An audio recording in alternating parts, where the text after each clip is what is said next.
So my question is, are you ready to start to reign in life? It says, I reign in this life through Christ. And then I say, if we know who we are, we will know what to do. So,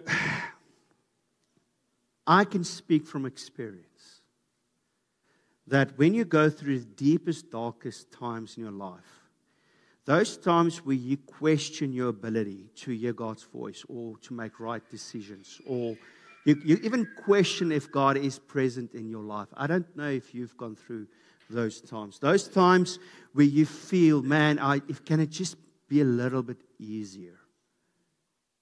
I can speak from experience that in those times, it's difficult to fully understand, grasp, and believe what the Bible teaches us about our identity.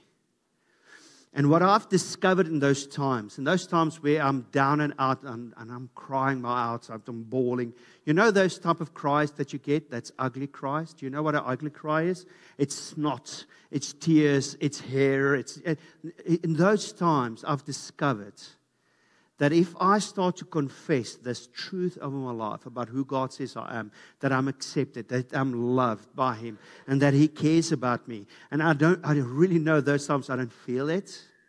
But as I start to confess it and reconfirm it over my life, it starts to address my depression, my aches, my heart. And you might not see a way out of your situation as soon as you start to do this. But the one thing I do know, and I can speak from experience, is that you start to reign over those experiences.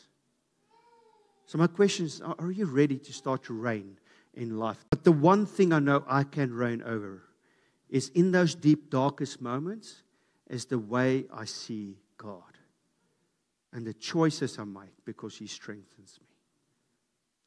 So my invitation to you is to receive the gift of grace, to accept this declaration God has made over you. You are my son and my daughter, and who I am well pleased. To make that part of your confession daily, saying, hey, God loves me, accepts me. Every time things happen that doesn't go your way, every time you feel a prayer has not been answered, every time something bad happens, even when the good things happen, if we keep on declaring that God is, I'm God, the Son of God, I'm His son, I'm His daughter, He's well pleased with me. He wants to bless me. Blessings doesn't mean money in your pocket. It means a way of living that contrary to what you're going through, you have a peace that doesn't make sense.